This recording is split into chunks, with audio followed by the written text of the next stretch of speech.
Ketika saya mempersiapkan renungan ini, ada sesuatu yang memang mengejutkan, tapi juga membuka mata kita, mengagumkan, bahkan menegur tentang apa yang selama ini kita ketahui atau pahami tentang iman kita, atau bahkan yang orang banyak sebut tentang iman kita sebagai agama Kristen, adalah ketika bisa di antara kita sendiri yang mengatakan semua agama itu sama. Sehingga tidak heran kalau ada seorang Kristen berpindah agama, itu ya silakan, boleh gitu. Karena semua agama sama. Apa yang mau dia pilih, keyakinannya biarkan. Walaupun mungkin juga nggak seperti itu suasana hati bila dialami oleh orang tua terhadap anaknya yang pindah keyakinan atau terhadap pasangannya. Lalu banyak orang yang kemudian beragama, apapun agamanya, tetapi khususnya agama Kristen, yang menjalankan keyakinan agamanya sebagai sesuatu yang mungkin biasa saja, tidak ada yang istimewa dibandingkan dengan agama lain atau disamakan. Sehingga yang terjadi adalah beragama atau berkeyakinan tentang imannya terkadang bukan sesuatu yang utama untuk mempengaruhi kehidupannya. Jadi bisa dibilang ya, hidup yang kujalani dengan segala dinamikanya itu terkadang tidak ada hubungan dengan agama atau keyakinanku. Karena ada banyak juga dipahami agama atau keyakinanku itu hanya sebagai sebuah status kehidupan umat yang hidup di satu negara yang beragama misalkan. Pada bagian ini saya mau katakan buat kita Bapak Ibu Saudara, ada banyak kondisi orang yang beragama Kristen ataupun seorang yang berkeyakinan di dalam agama Kristen itu tentang imannya, yaitu yang telah mengaku Yesus adalah Tuhan, itu hanya sekedar sebuah pengakuan yang tidak dirasakan menggetarkan hidupnya. Hanya sebagai sebuah status belaka. Mungkin saya mendahului atau terkesan terlalu menyederhanakan. Tetapi ternyata ketika ada banyak orang justru tidak menjadikan keyakinannya itu kekuatan di dalam mereka menyikapi setiap waktu dalam kehidupannya, apapun pergumulannya Bapak Ibu Saudara.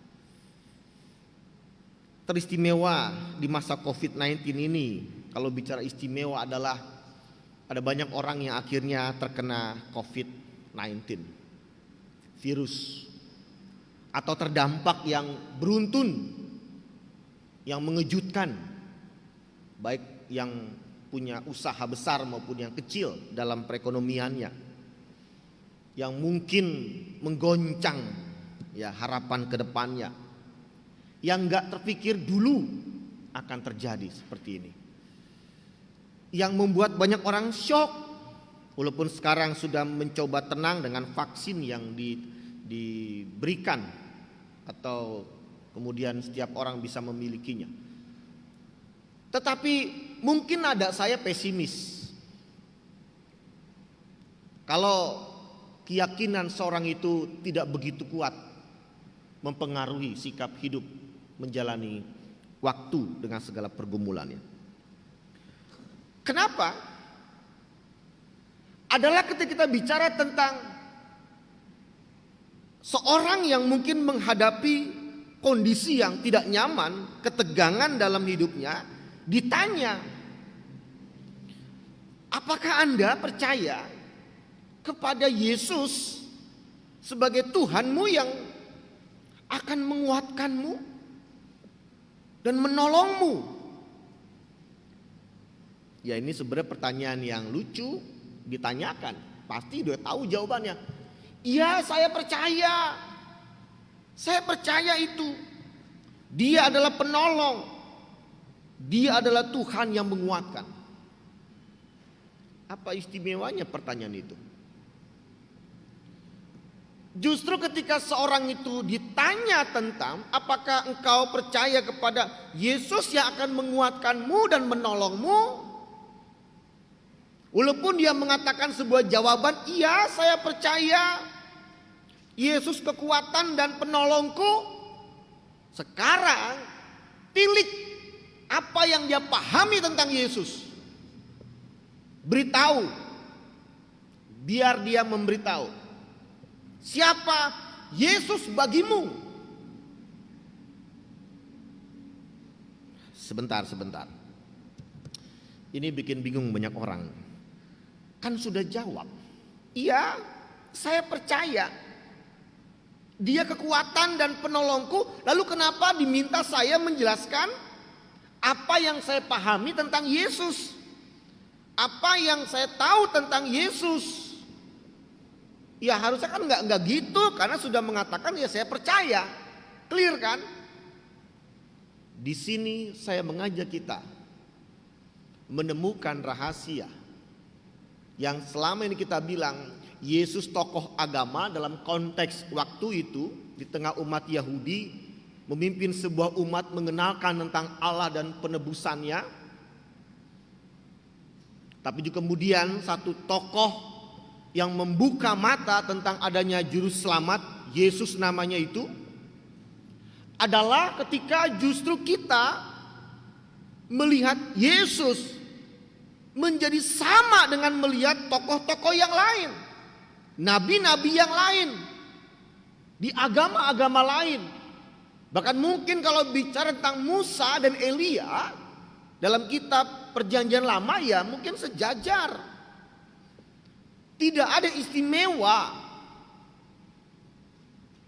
Kalaupun hanya pembeda adalah ya dikatakan dia mati menebus dosa kita. Justru menempatkan Yesus secara pribadi yang sungguh-sungguh menggetarkan, mengubah hidup seseorang. Ini yang harus dialami oleh setiap orang yang percaya. Bukan sekedar sebuah konsep. Kalau agama Kristen itu tokohnya Yesus, nggak ada nabi lain. Bukan sekedar itu. Kenapa? Ternyata pengalaman tentang Yesus itulah yang mesti menjadi sebuah realita iman kita. Bukan dalam tataran konsep pengetahuan belaka yang orang bisa belajar teologi, dia hafal, orang yang belajar katekisasi, dia bisa mengucapkan iman rasuli, tetapi apakah yang dia katakan tentang Yesus itu berangkat dari penghayatan hidupmu dan pengalaman imanmu? Kalau jawabannya tidak, maka hai orang tua, walaupun gak gampang diucapkan, hai suami atau istri pada pasangannya, di saat orang yang kau kasihi mengatakan saya pindah agama, saya pindah keyakinan, saya mau meninggalkan Yesus, gak usah nangis. Saya selalu ucapkan ini beberapa kali khotbah. Gak usah kaget. adikmu, kakakmu, temanmu berterus terang meninggalkan iman yang kita anut, nggak usah marahi, nggak usah citak, nggak usah pukul. Kenapa? Karena mungkin Anda pribadi bisa mengalami hal yang sama apa yang mereka lakukan. Ini menjadi akhirnya sebuah keprihatinan. Maka dalam bacaan kita pada saat ini Bapak Ibu Saudara, dalam kitab Markus membuka mata siapa Yesus sebenarnya dari sebuah pengalaman 3 murid Yesus. Siapa mereka murid-murid itu? Ayat kedua, Petrus, Yakobus, Yohanes. Kenapa cuma 3 orang? Itu pilihan Yesus, tidak 12 murid. Beberapa kisah bagian pelayanan Yesus selalu 3 orang ini yang diajak. Petrus, Yakobus, Yohanes. Dari 12 orang itu. Pengalaman tentang Yesus dicatat oleh Markus. Pengalaman seperti apa? Kalau kita membaca ayat 2 sampai ayat 9, nampak jelas ketika dikatakan Yesus di depan ketiga muridnya berubah rupa. Berubah rupa. Pakaiannya sangat putih berkilat-kilat. Bahkan dikatakan tidak ada seorang pun di dunia ini yang dapat mengelantang pakaian seperti itu.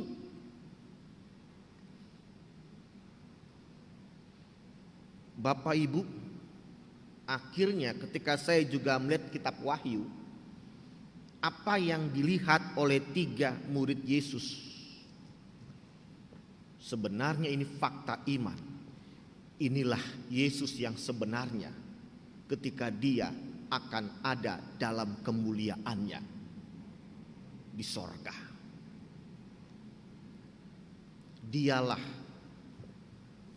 Yesus yang harusnya nanti kita akan alami dalam perjumpaan, khususnya setelah kematian.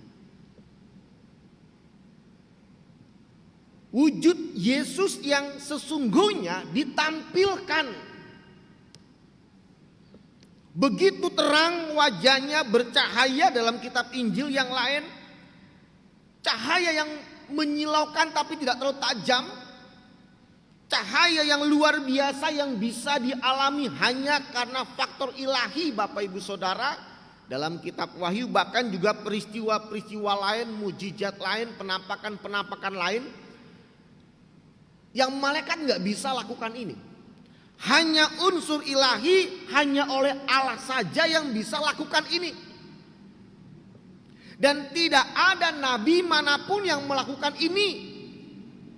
Kalaupun Musa disebut dia cuma memantulkan ketika dia melihat Allah dengan cahayanya hingga muka Musa bercahaya. Tapi bukan karena muka Musa bisa bercahaya dengan sendirinya. Perhatikan. Inilah kenapa jujur kalau kita perhatikan setan-setan takut sama Yesus. Roh-roh jahat takut sama Yesus ketika Yesus datang kepadanya untuk mengusirnya, keluar engkau. Kenapa? Karena setan tahu siapa yang sedang mengusirnya. Inilah realita yang setan lihat sebenarnya, yaitu apa? Kemuliaan Yesus. Tapi kita kasat mata nggak ngelihat itu. Kita cuma lihat wajah yang biasa seperti orang Yahudi pada umumnya. Tapi setan-setan tidak. Setan yang nggak dilihat oleh manusia. Setan tuh bisa melihat siapa Yesus. Yang orang lain lihat hanya wajah manusia Yahudi.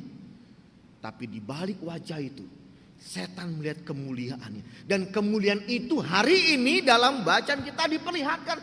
Ini sejatinya dia yang sebenarnya yang bikin roh-roh jahat, setan atau iblis takut dan keluar dalam setiap perintah untuk diminta. Keluar. Kemuliaan Yesus sejatinya sungguh-sungguh tak bisa digambarkan oleh apapun. Bahkan Petrus pun gak bisa lagi menggambarkan kondisi itu. Dia hanya merasakan kemuliaan yang membuat dia begitu betah dan begitu merasa indahnya hingga dia gak mau kemana-mana. Karena memang dalam kitab Wahyu pun atau dalam kisah-kisah orang yang mengalami penampakan tentang kemuliaan Yesus, dia akan betah, terpesona, begitu mengagumi, dan bahkan sampai tersungkur. Itu pun yang dialami kemudian oleh ketiga murid Yesus. Kenapa? Dalam daging kemanusiaan mereka nggak tahan berada dalam kemuliaan ilahi. Mereka tersungkur. Ya, saya agak susah juga untuk mengatakan kepada kita tentang seperti apa suasana kemuliaan Allah itu, Bapak Ibu Saudara. Karena saat ini fisik kita, kondisi kita nggak dipersiapkan buat itu, atau bahkan mungkin nggak pernah mengalami itu. Jadi ya biasa saja. Seolah dikatakan pengalaman itu seperti orang yang senang, dapat sesuatu yang dia sukai, oh dia senang, dia bahagia. Dia dipuji, oh saya senang. Oh dia disupport, oh saya senang. Kayaknya nggak gitu sih, memang itu terlalu kecil ya. Ini lebih daripada itu. Kenapa? Karena kemuliaan itu yang kemudian membuat sebuah pengakuan. Pengakuan yang jujur dari dalam dirinya tentang sesuatu yang membuat dia kagum akan pengalaman itu.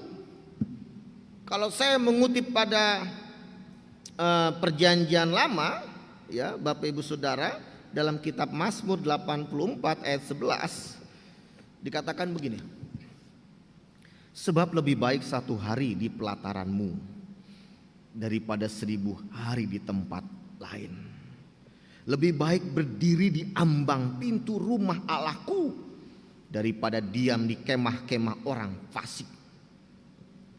Pengalaman yang membuat seorang pemazmur mengakui 1 hari di pelataranmu lebih baik daripada 1000 hari di tempat yang lain. Kalau di tempat lain mungkin tempat yang bisa menghibur dia, menyenangkan dia, harusnya itu yang dipilih. Tapi tidak. 1 hari saja merasakan sentuhan Allah, kemuliaan Allah di rumahnya itu membuat dia, ini yang kumiliki walaupun cuma 1 hari. Tapi itu luar biasa. Pengakuan tentang hidupnya menjadi bermakna ketika dia merasakan sungguh engkau Allah, betul-betul kemuliaanmu itu nyata dan saya mengasihimu. Sebuah pengakuan pribadi. Sebenarnya Bapak Saudara kita bisa merasakan itu juga. Bisa merasakan. Ada sebuah lagu-lagu rohani yang bisa mengangkat suasana kita diberkati. Banyak lagu-lagunya.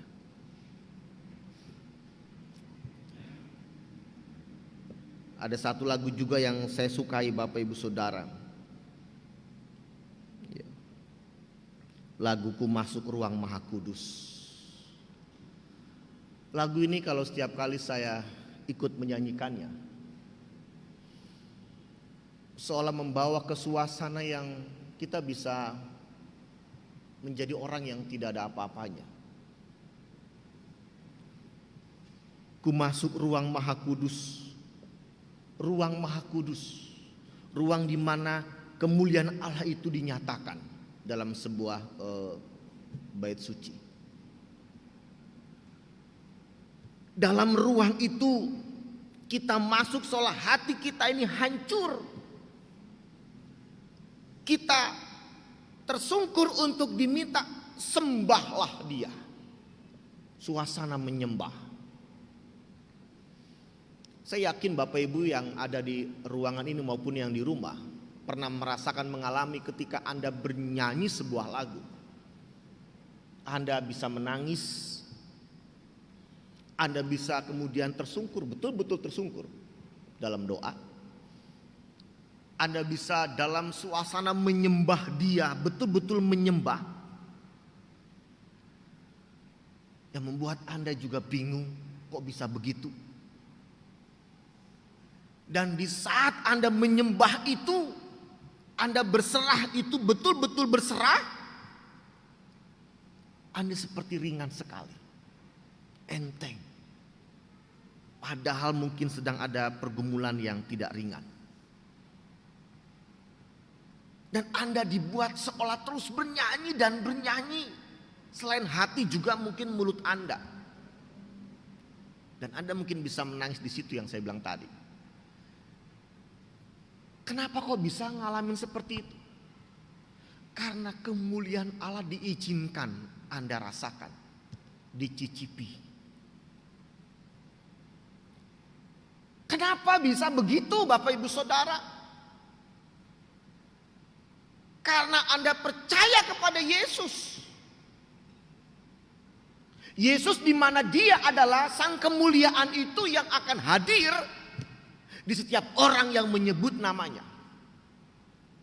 Artinya Anda boleh sebut nama nabi manapun, dalam doa silakan, nabi apapun, tidak satupun suasana kemuliaan nabi itu Anda bisa alami. Kenapa? Nabi itu gak punya kemuliaan yang akan diberikan bagi orang yang menyembah. Kalau nabi disebut nabi atau pribadi yang utama dalam hidup ini yang pernah hadir, Yesus, akan berbeda suasananya. Dari sini Bapak Ibu Saudara nampak betul kalau ada orang beragama Kristen, orang yang mengaku percaya kepada Yesus, harusnya jangan hanya menghafal tentang iman rasuli, tentang Yesus. Jangan sekedar sebagai sebuah slogan agamamu, tapi masuki, alami tentang Dia. Maka jangan heran saya harus kritisi orang-orang muda yang baru CD. Umumnya tidak segigih saat dia belajar ketika dia hidup dalam persekutuan iman secara luas di tengah-tengah jemaat. Karena baginya bebannya sudah lepas. Loh, kenapa bebannya lepas? Saat dia belajar katekisasi CD, seolah itu dipaksa. Tekanan, banyak tugas, dan tidak membuat dia menyelami imannya untuk diakui Yesus adalah Tuhan dalam iman rasuli. Ini gak heran, ini keprihatinan Bapak Ibu Saudara. Kenapa? Karena baginya pengakuan iman atau CD itu formalitas, konteksnya status belaka. Harus saya katakan apa adanya, karena saya merasakan kondisi itu. Lalu dibilang, lah berarti kan salahnya mengajar dong, salahnya pendeta ini. Ya silakan salah-salahan, tapi soal iman, soal pengalaman pribadi Anda, bukan orang lain yang bisa menyelamatkan Anda. Andalah yang harus mengaku dan mengalami iman Anda. Ini betapa orang yang awal saya katakan soal menganggap agama itu semuanya sama, jadi ya gak ada yang lebih. Salah Bapak Ibu Saudara. Di dalam agama Kristen ada satu yang membedakan dalam hidup orang untuk melihat, harapannya adalah bahwa dia bukan hanya menerima pribadi itu, tapi dia bisa percayakan pribadi itu, dan pribadi itu akan menegaskan pilihanmu tidak salah. Pilihanmu membuat engkau melihat sejatinya kemuliaan Allah yang kelak engkau bisa saksikan setelah kematianmu secara khusus. Berarti apa? bahwa kita telah diperlihatkan dengan iman kita kepada Yesus, rahasia ilahi kehidupan orang-orang kudus dalam kitab Wahyu, yang dia setiap hari, setiap saat hanya menyembah kepada anak manusia yang dilihatnya dia bercahaya, terangnya luar biasa. Dan semua berkata, kudus, kuduslah, haleluya, terpujilah Allah. Dan firman Allah pagi ini mengatakan, engkau sudah mengetahuinya. Engkau sedang berjalan menuju ke sana dan tepat arahnya dan pilihan jalanmu kepada Yesus. Ini sebuah seolah doktrin ajaran Kristen. Pagi ini kita diingatkan ulang tentang iman kita. Bahwa iman kita bukan cuma sekedar pengetahuan yang kita miliki, kita simpan, kita hafal, kita pegang. Tapi ini sangat hidup dan dahsyat. Kalau bicara bermanfaat Bapak Ibu Saudara dalam kehidupan kita. Tapi bukan seperti ilmu yang saya pernah khotbahkan, misalkan benda yang Anda anggap punya isinya, yang Anda yakini buat Anda kebal, begitu kan? Simsalabim mengubah apapun yang Anda inginkan, bukan itu juga. Bukan itu juga.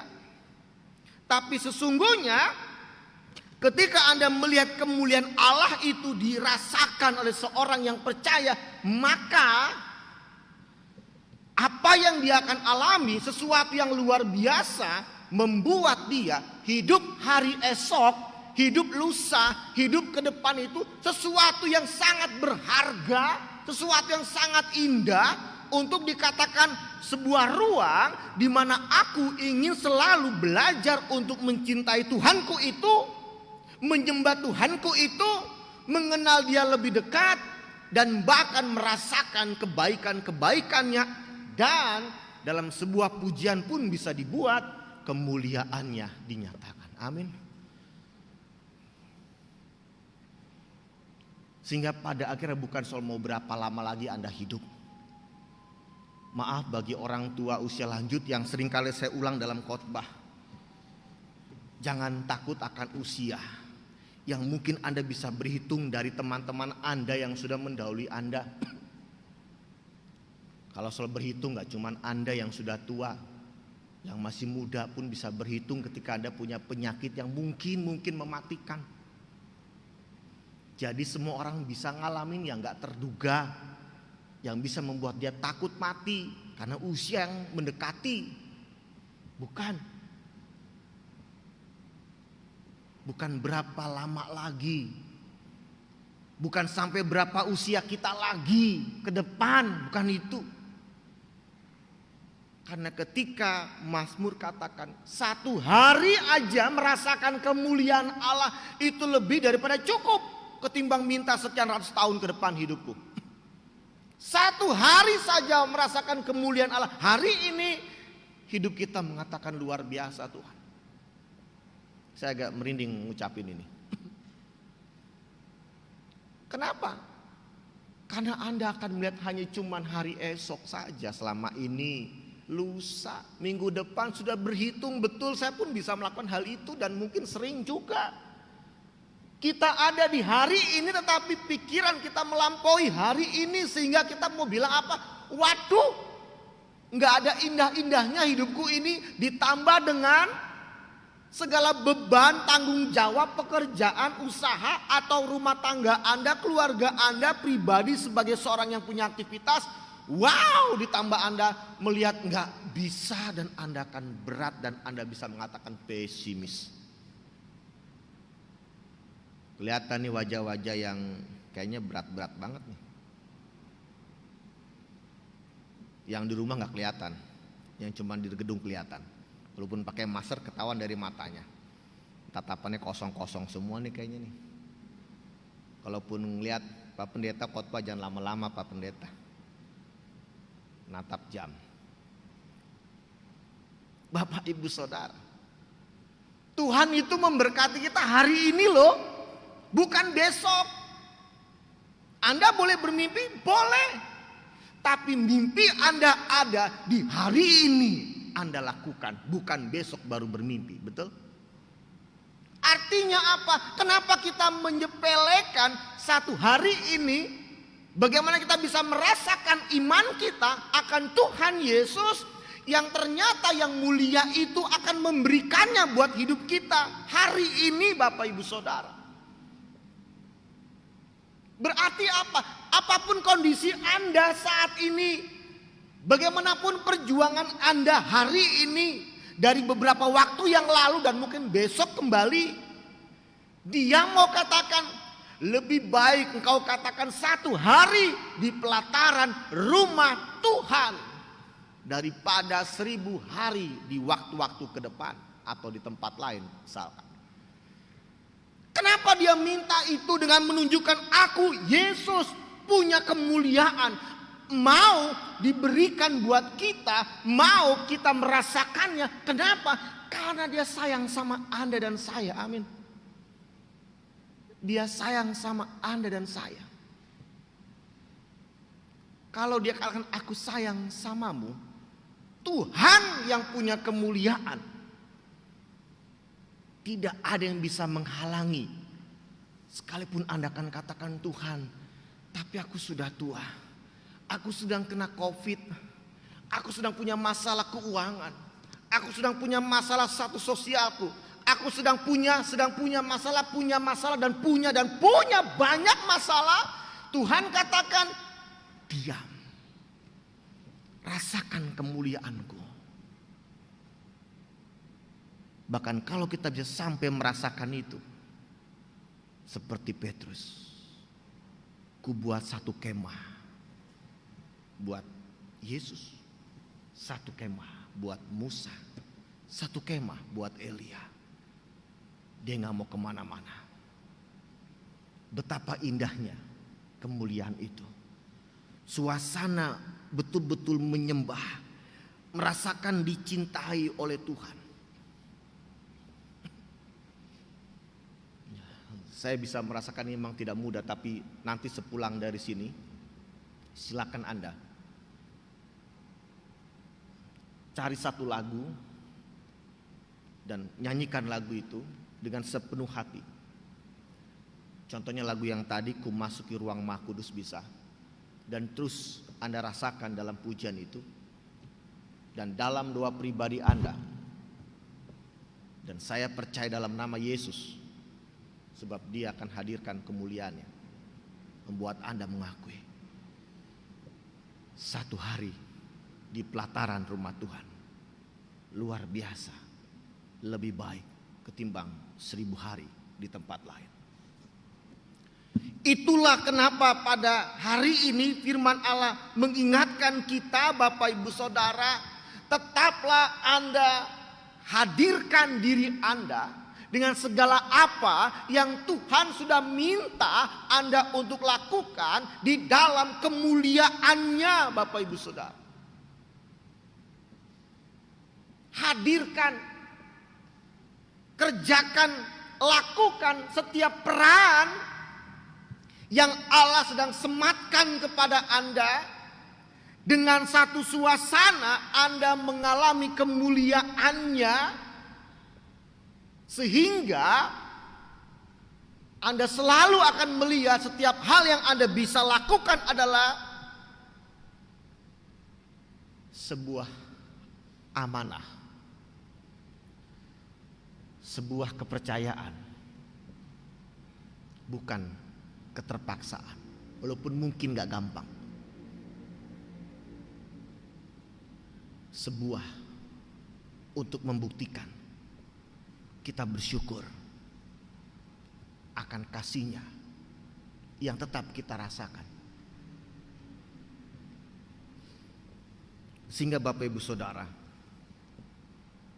kalau orang Kristen mengerjakan setiap tugas, perannya selalu dalam penghayatan ucapan syukur kepada kebaikannya, kasih-Nya sepanjang waktu yang Dia berikan sama kita.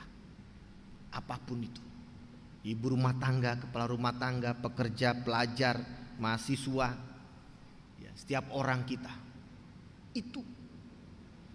Maka tidak ada suasana terpaksa, ditekan, nggak ada. Akhirnya dengan sukacita. Maka mari koreksi setiap kita, Bapak Ibu Saudara. Jangan-jangan setiap peran yang kita kerjakan, kita lakukan dalam ketegangan emosi kita,